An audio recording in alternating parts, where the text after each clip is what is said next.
ان کی موت تو ایک ہی حدیث ہے کہ عمار کو ایک باغی جماعت قتل کرے گی، عمار انہیں اللہ اور جنت کی طرف بلائیں گے اور وہ جماعت جہنم کی طرف بلائے گی۔ اس میں نبی علیہ السلام نے حضرت علی کی مخالف جماعت اہل شام کو کہا جہنم کی طرف بلانے والی باغی جماعت، جہنم کی طرف بلانے والی باغی جماعت۔ اس سے بڑی تو کوئی حدیث نہیں نہ ہو سکتی۔ 2812 بخاری کی، اور بخاری میں 447 اور مسلم میں 7320 سے لے کے 7324 تک۔ اس کے بعد کس چیز کی گنجائش رہ گئی ہے؟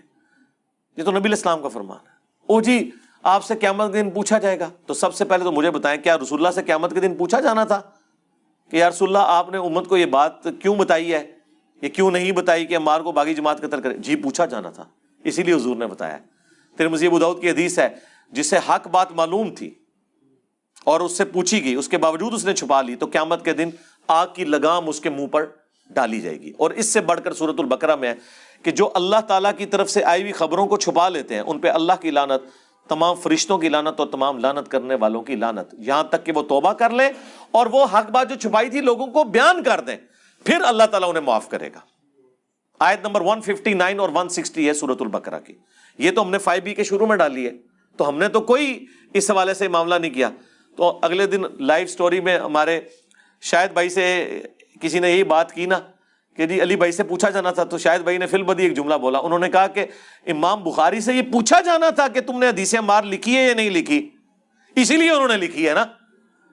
یہ تو امام بخاری سے پوچھو کہ حدیث عمار کیوں لکھی، کہ حضرت صاحب آپ سے پوچھا جانا تھا کہ آپ نے حضور کی یہ حدیث لکھی ہے کہ نہیں، اس لیے آپ نے ڈر کے لکھ دی۔ یقیناً پوچھا جانا تھا اسی لیے لکھی۔ تو ہم تو بیان کر رہے ہیں، ہم تو ڈاکی ہیں، اور امام بخاری تو شاہی کوئی نہیں، یہ تو رسول اللہ کا فرمان ہے۔ میرے خیال میں جو حدیث عمار سے بھاگتے ہیں نا وہ اپنے ایمان کی فکر کریں، وہ رسول اللہ پر تہمت لگا رہے ہیں۔ رسول اللہ سے بڑھ کر کوئی نہیں تھا اپنے صحابہ کا دفاع کرنے والا۔ اگر اللہ کے نبی یہ لحاظ نہیں کر رہے تو سرکار، میں تو کہتا ہوں اہل صفین قبروں سے نکل آئے نا، اور وہ آ کے کہیں حدیث عمار بیان نہ کرو، اور ان نکلنے والوں میں حضرت معاویہ رضی اللہ تعالیٰ عنہ، عمر بن عاص رضی اللہ تعالیٰ عنہ اور مغیرہ ابن شعبہ رضی اللہ عنہ مجمعین ہی کیوں نہ ہو، تو ہم انہیں کہیں گے نا سر رکو ذرا، صبر کرو، ہم نے تمہارا کلمہ نہیں پڑھا، ہم نے کلمہ اس کا پڑھا ہے جس کی قبر مدینے میں ہے۔